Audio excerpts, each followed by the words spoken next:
recebeu na entrada dos irmãos uma lembrancinha com este versículo que a gente vai ler aqui agora.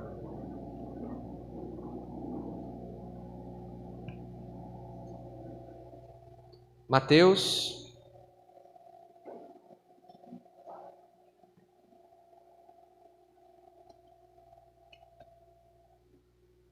capítulo 24.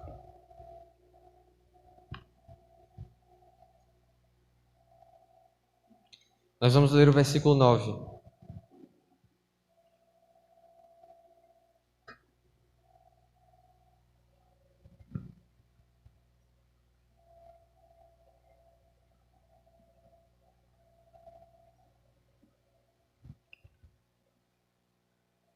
Quem achou diz, coisa boa essa igreja. É bom mesmo, viu? Mateus capítulo 24, versículo 9, mesmo assentados, mas com reverência à palavra do nosso Deus, diz assim o texto: Então eles os entregarão para serem perseguidos e condenados à morte, e vocês serão odiados por todas as nações por minha causa. Feche seus olhos.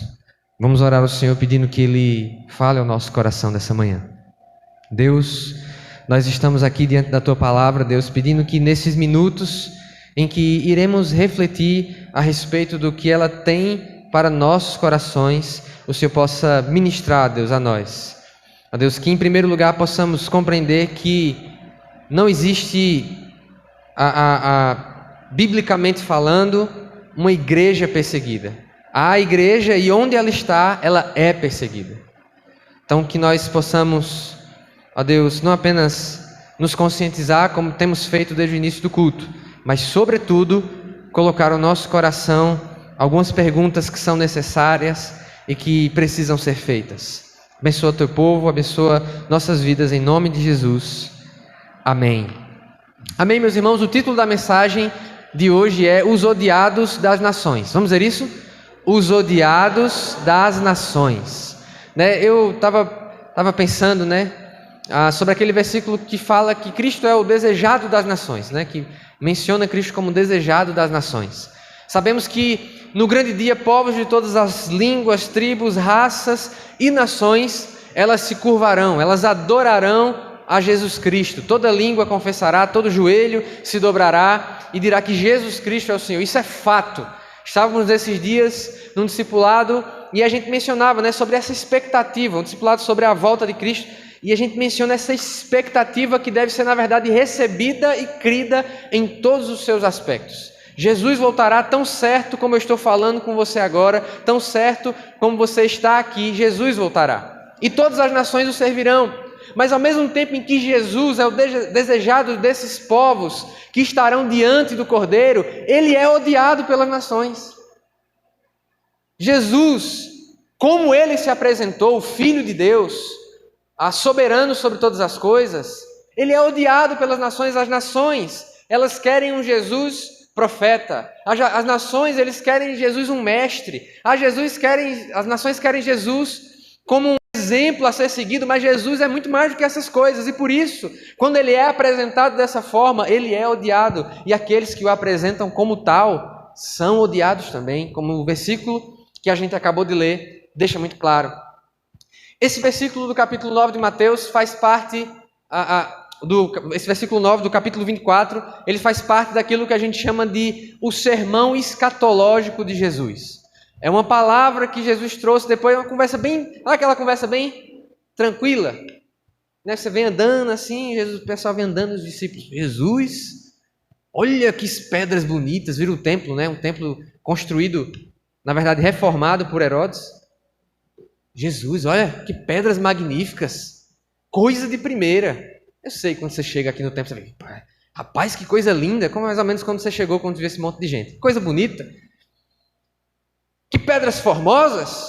E aí Jesus vira assim para eles e diz, pronto, eu vou dizer um negócio a vocês, não vai ficar pedra sobre pedra aqui.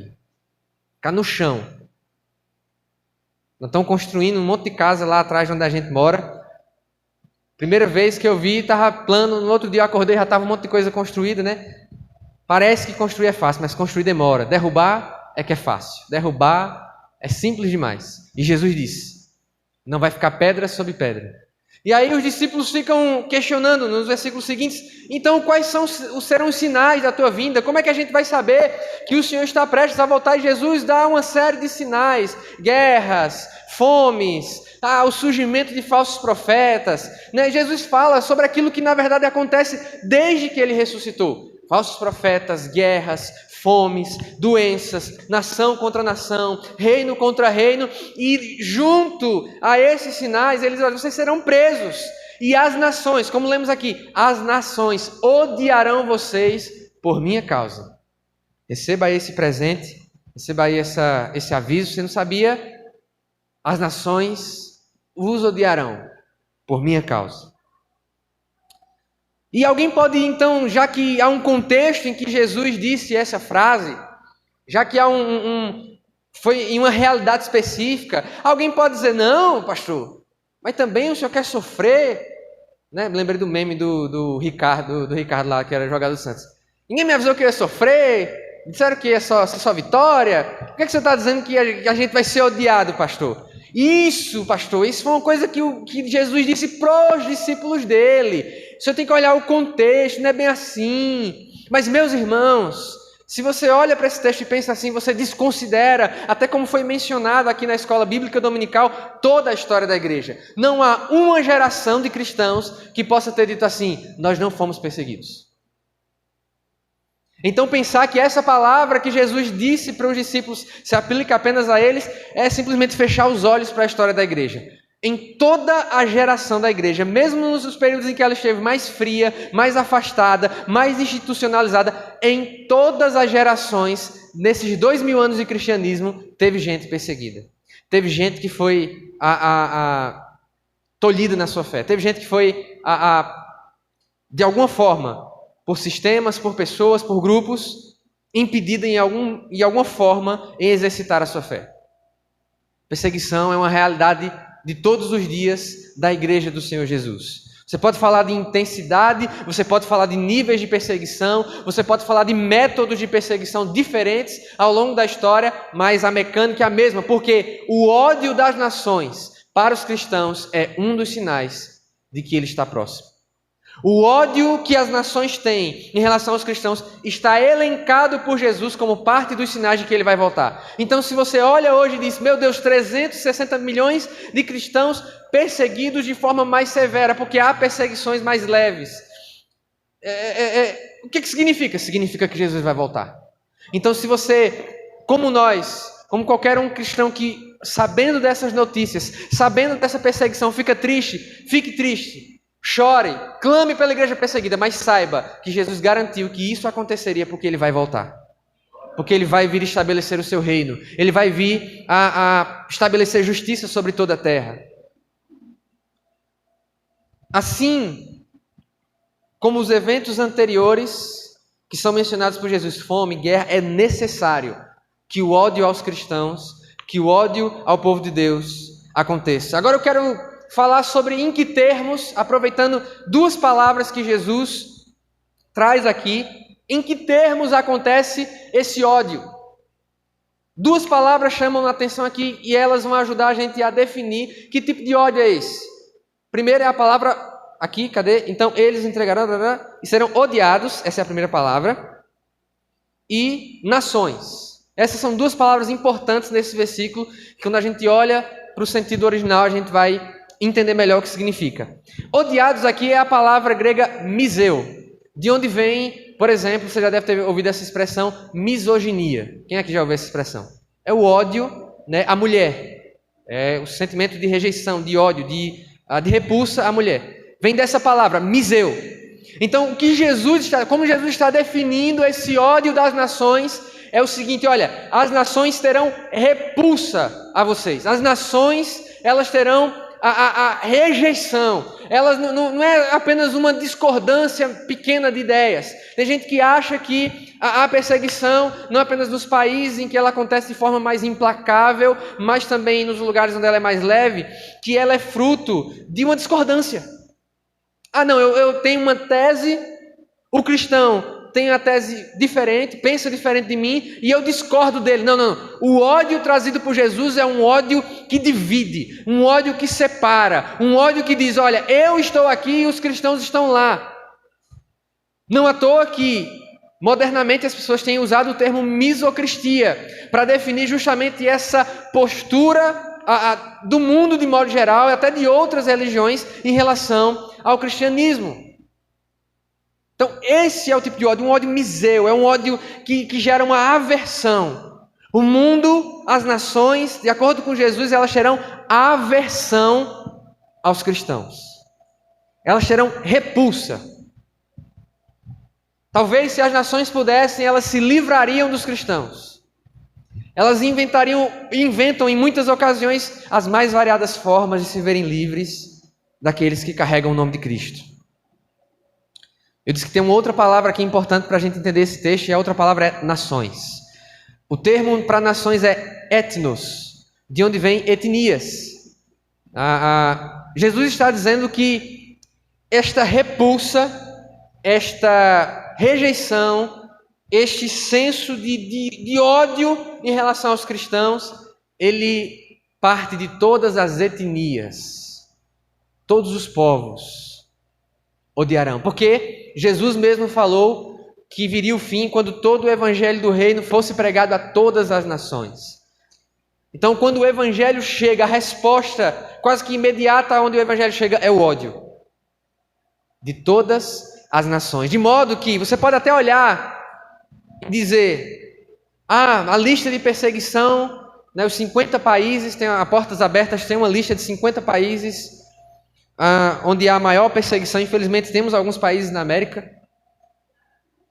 E aí você olha assim, um olhar humano, você diz, eita, esse país tem determinado regime. Eita, tal país prevalece tal religião. Esse país aqui tem esse pensamento específico. E você pode com isso achar que aqueles que se colocam contra o cristianismo são em primeira instância as ideologias, as religiões, mas Jesus está deixando claro aqui no versículo que o ódio, que a rejeição, a repulsa é de todas as nações, de modo que a gente não pode atribuir, são os muçulmanos os grandes inimigos da igreja. São os comunistas os grandes inimigos da igreja. São os hindus os grandes inimigos da igreja. Não, as nações, todas as etnias. Porque a mensagem do evangelho, meus irmãos, é uma mensagem que diz que sem a graça você não vai a lugar nenhum. As nações, elas conseguem até aceitar religiões que chegam para você e dizem, olha, faz assim, segue essa cartilha, faz assim, assim, assim, e sua salvação está garantida.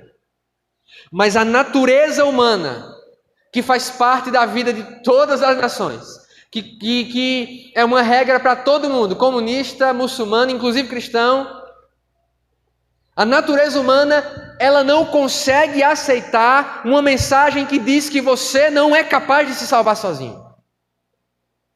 A natureza humana não é capaz de aceitar a ideia de que você precisa única e exclusivamente de alguém que morreu por você e que é Deus para ser salvo. As nações gostam de salvações meritórias. As nações gostam de mensagens que afaguem, que dizem que elas são pessoas boas, ou que estabelecem uma série de regrinhas para elas serem salvas e alcançarem aquilo que as religiões prometem. Mas aquilo que o cristianismo prega, religião do mundo nenhuma é capaz de oferecer e pregar. Graça. Redenção. Perdão. Só o evangelho pode fazer isso. Mas o problema é que as nações e os sistemas, ideologias, religiões que elas criam não são capazes de aceitar. Todas as etnias, todos os povos os odiarão. E eu me lembro do Salmo 2, que foi citado pela igreja de Atos, no capítulo 4. Salmo 2, versículo 1 e 2, Davi diz, por que se enfurecem, ou por que se amotinam as nações, e de forma vã elas traçam planos contra o Senhor e o seu ungido. E Davi não responde a pergunta. Não há uma resposta para a pergunta. Mas a pergunta que Davi faz é a partir do seguinte pressuposto que ele vai mencionar no versículo seguinte. Ele diz: Deus no seu trono, Ele ri dessas coisas. Então a pergunta de Davi é mais para dizer assim: embora, e que isso fique muito gravado no meio do seu coração, embora as nações se amotinem, embora as nações tracem planos contra Deus e contra o seu ungido, embora as nações se unam e possam até se unir num grande dia para enfrentar quem quer que represente a mensagem do Evangelho, embora as nações na sua fúria matem, degolem cristãos, tudo isso só faz o Senhor rir. Porque nem mesmo a fúria de todas as nações pode parar o plano e o propósito do Senhor para essa terra. Nem mesmo todas as estratagemas, nem mesmo todas as estratégias, nem mesmo todo o inferno é páreo para o propósito do Senhor para as nações. Jesus disse isso como um sinal da sua vinda. Mas todo esse ódio, todo esse miseu, que vem de todas as etnias, de todos os povos, eles têm um motivo. Um motivo específico, claro, dado por Jesus. Vocês serão odiados por todas as nações por minha causa. Jesus está aqui, em primeiro lugar, dando uma autorização para você. Se acordou e disse: hoje eu vou fazer raiva a um. Hoje eu quero que alguém fique arretado comigo. Jesus te deu essa autorização, sabia? Diga assim: Jesus te deu uma autorização. Se você quiser sair amanhã e deixar a gente com raiva, faça isso. Mas faça isso por causa do nome de Cristo. É apenas neste caso que você está autorizado a receber todo o ódio, rejeição e tudo que tiver de pior do mundo, por causa do nome de Cristo. Se for por essa causa, está liberado. Pastor, aconteceu um negócio, me deram uma tapa no trabalho, teve uma briga, uma confusão. O que foi, meu filho? Foi o quê? Não, é porque eu preguei o Evangelho, eu falei do arrependimento dos pecados. Em nome de Jesus. Prega semana que vem no culto. Glória a Deus. Pastor, eu levei uma rasteira no meio da rua, me deram uma camada de pau e disseram que eu não valia nada e cuspiram na minha cara. Foi o que você fez? Eu disse que Jesus salva. Muito bem. Próxima conferência de missões, você é o preletor. Você está autorizado. Única e exclusivamente nesse caso. A verdadeira igreja, meus irmãos, sempre será odiada pelo seu cabeça, assim como é amada por causa dele. Assim como a igreja, onde ela é amada, onde ela é abraçada, ela deve ser abraçada por causa do seu cabeça, que é Cristo. Onde ela será odiada, que ela seja odiada por causa do seu cabeça, que é Cristo. Há alguns lugares em que a igreja prega e a mensagem é aceita, que seja aceita por causa de Cristo. Não porque a gente criou umas ideias diferentes demais, a gente deu uma modificada no Evangelho para ver se as pessoas aceitam. Não, que seja por causa do cabeça. E onde ela é odiada, que seja odiada por amor que a igreja tem, pelo amor que a igreja tem, pelo seu cabeça, por Jesus Cristo. Se a igreja ela é amada por qualquer outro motivo que não seja Cristo, a presença de Cristo, a liderança de Cristo na igreja, tem alguma coisa errada. Mas por outro lado, já que já estamos falando sobre o ódio aos cristãos, se a igreja ela é odiada, ela é rejeitada, ela é colocada à margem por qualquer coisa que não seja o seu cabeça, tem coisa errada também. Alguma coisa não está certa. Jesus veio para trazer conflito, meus irmãos. Jesus veio para ser causa de divisão mesmo entre as nações, para enfurecer mesmo as nações. Ele disse, Mateus capítulo 10, versículos 34 e 35, não pensem que eu vim trazer paz. Mas Jesus não é um príncipe da paz? Mas a paz que ele dá não é a paz do mundo. Ele deixou muito claro isso. Eu vos dou a minha paz. Paz que o mundo não pode oferecer. Dizer que Jesus é o príncipe da paz não quer dizer que a nossa vida é pacífica e sem conflitos. Jesus veio para estabelecer essas coisas. Quando ele é apresentado no templo, Simeão, ele fala: este menino vai ser motivo de muitas contradições.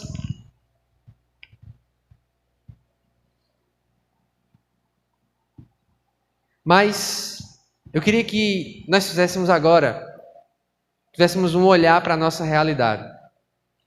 E a gente pensasse sobre o que, já que estamos autorizados, só tem uma autorização. Jesus trouxe algum outro motivo para a gente ser odiado? Não, né? Só vi um aqui no texto. Já que só temos um motivo para sermos odiados, vamos pensar na nossa realidade hoje. Né? Nós somos 200 e tantos milhões de brasileiros, não vivemos uma realidade de perseguição, não vivemos impedidos de pregar o evangelho. Inclusive, aproveito para dizer que sábado, dia 10, tem evangelismo. Nós vamos lá para a estação, nós vamos pregar o evangelho. Temos liberdade para isso. Agora, se a gente fosse olhar hoje para a nossa realidade, o que é que tem atraído o ódio das pessoas em relação a nós? Em relação à igreja? Falando de Brasil agora. Falando do nosso contexto. Eu elenquei algumas coisas aqui. Infelizmente, nem sempre é por causa de Cristo que nós temos atraído o ódio das pessoas. A rejeição das pessoas. Um dos motivos que a igreja brasileira de modo geral tem atraído o ódio é o mau exemplo. Como nós damos mau exemplo.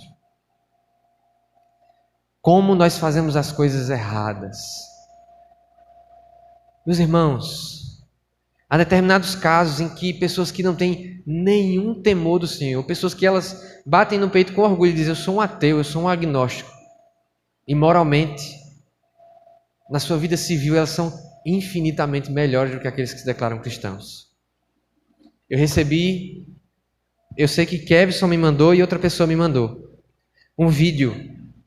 Um pastor, um líder de uma igreja, estava para ser despejado a localização ali onde o pessoal se reunia, tentando expulsar o demônio do policial que estava cumprindo a ordem do despejo ali. Meus irmãos, isso é uma vergonha. Isso deveria ser da gente pedir misericórdia a Deus.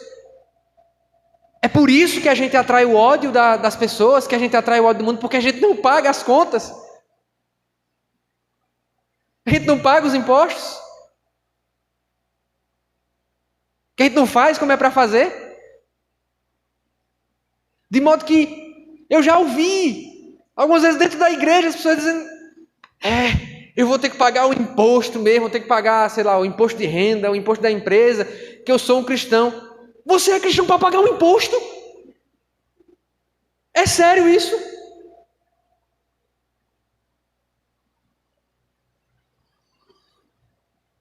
Mau exemplo dos cristãos tem atraído ódio das pessoas. Segunda coisa que no nosso contexto tem mostrado e tem atraído o ódio muitas vezes para a igreja pelo motivo errado. Muitas vezes a igreja atrai o ódio das pessoas pela defesa de meias verdades. Pela defesa, eu vou falar isso bem claro aqui, pela defesa de meias verdades. Vou dizer uma que a gente gosta muito de falar. Eu sou contra o aborto. E está aqui alguém que odeia o aborto. Eu odeio tudo que o aborto representa. Eu odeio a prática do aborto. Mas muitas vezes a igreja atrai o ódio porque ela defende uma meia-verdade. Ela odeia o aborto, mas não faz absolutamente nada com a mãe que engravidou, que foi estuprada, que está desesperada. não faz absolutamente nada a respeito da causa da adoção. Isso é defender uma meia-verdade. Eita, alguém abortou. Vamos fazer uma manifestação. Vamos lá. Eita, o orfanato está cheio.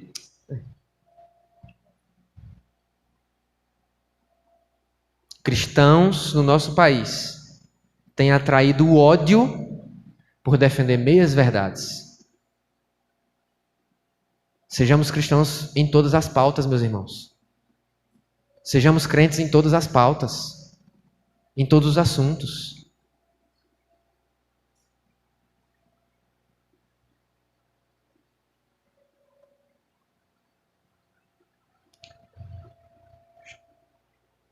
Eu sou outra coisa que as pessoas gostam muito de falar. E eu sou também, tá? Estou falando de coisas que eu defendo. Eu sou a favor da família tradicional. A família tradicional. Aí quando vai olhar, meu Jesus, uma bagaceira. Uma bagaceira a família. Eu sou a favor da família tradicional. O que é que nós fazemos com as mamães solteiras? Porque elas não são família tradicional. Nós fazemos com as viúvas. A igreja de Atos tinha viúva, né? Não tinha? Viúva e o filho é família tradicional? Parece que não. Na cabeça das pessoas que falam, enchem o peito, a família tradicional. Eu defendo, tá? Eu creio nisso. Eu postulo por isso. Mas eu não posso defender uma meia-verdade. Eu não posso olhar para um canto só. Porque o ativismo LGBT... Realmente, é bem complicado. Às vezes eu olho e digo, meu Deus, o que é que a igreja faz com o ativismo LGBT?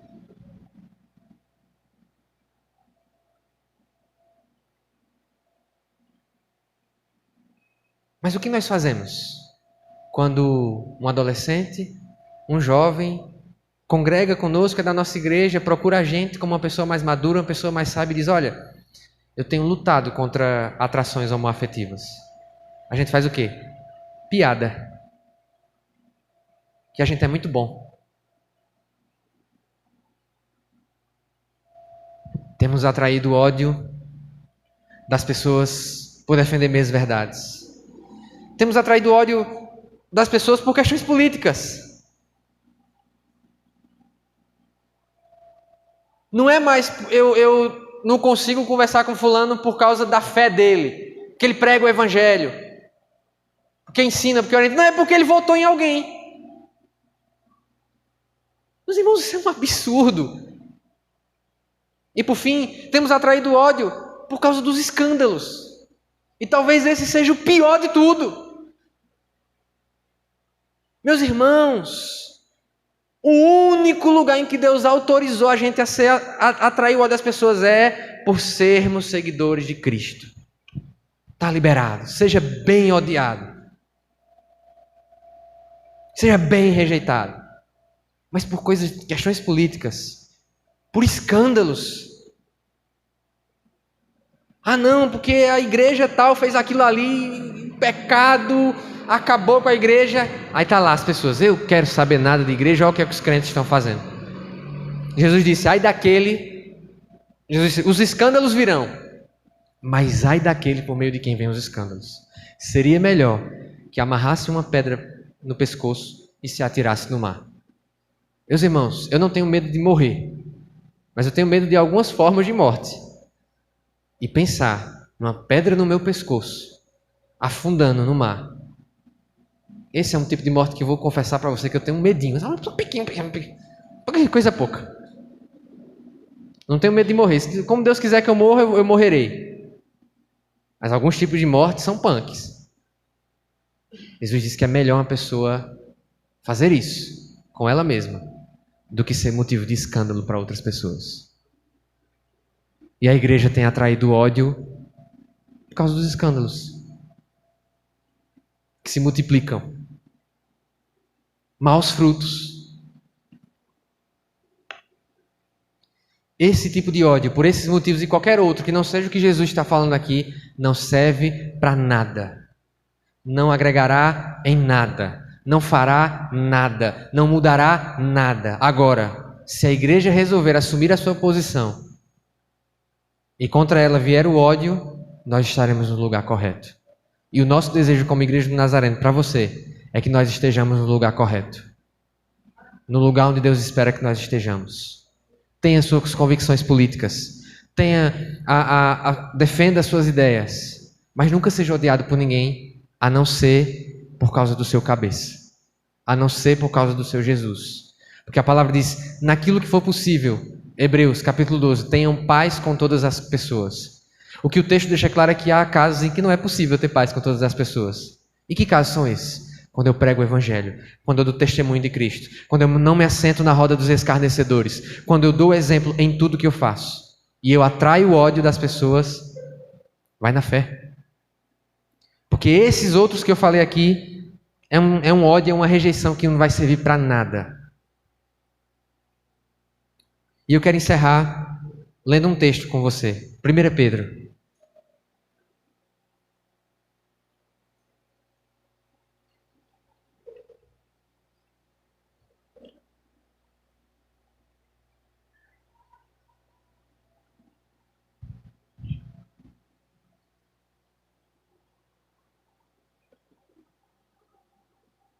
Primeira Pedro, capítulo 4.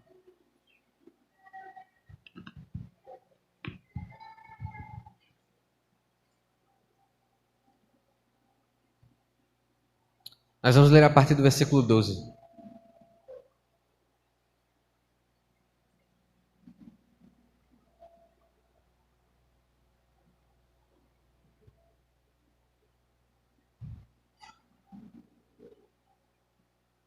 Amados, não se surpreendam com o fogo que surge entre vocês para os provar, como se algo estranho lhes estivesse acontecendo. Pedro está falando sobre perseguição. Mas alegrem-se. Dá um sorrisão aqui, bem grande aqui no canal. Sorrisão. Eu o quê, pastor? Eu vou ganhar um carro? Eu vou trocar de casa? Deus vai me dar um noivo, uma noiva? Não. Pé, como fazia o pastor Dene. Mas alegrem-se à medida que participam dos sofrimentos de Cristo, para que também, quando a sua glória for revelada, vocês exultem com grande alegria. Se vocês são insultados por causa do nome de Cristo, felizes, dá um sorrisão de novo. Felizes são vocês, pois o Espírito da glória, o Espírito de Deus, repousa sobre vocês. Se algum de vocês, agora preste atenção, Pedro sabia que eu ia pregar sobre isso hoje. Se algum de vocês sofre, que não seja como assassino, ladrão, criminoso ou como quem se intromete em negócios alheios. Contudo, se sofre como cristão, não se envergonhe, mas glorifique a Deus por esse nome, por meio desse nome. Pois chegou a hora, agora preste atenção. Pois chegou a hora de começar o julgamento pela casa de Deus. E se ele começa primeiro conosco, qual será o fim daqueles que não obedecem ao Evangelho de Deus? A justiça de Deus sempre começa pela sua casa. Separar quem é e quem não é sempre começa na casa de Deus. E eu encerro essa palavra de agora perguntando a você: pelo que você irá sofrer? Pelo que você irá ser rejeitado a partir de hoje pelas pessoas? É porque você é uma pessoa mal-humorada? Pessoa que grita com as pessoas? Não. É porque você é uma pessoa que não gosta de diálogo, não quer saber de conversa quando alguém faz algo com você? Não, não pode ser por isso. Que seja porque você tem vivido como Jesus. Nós vamos ter agora, fique de pé, nós vamos ter um momento de oração agora. Júlio irá nos conduzir para esse momento, mas queria que você pensasse sobre isso hoje.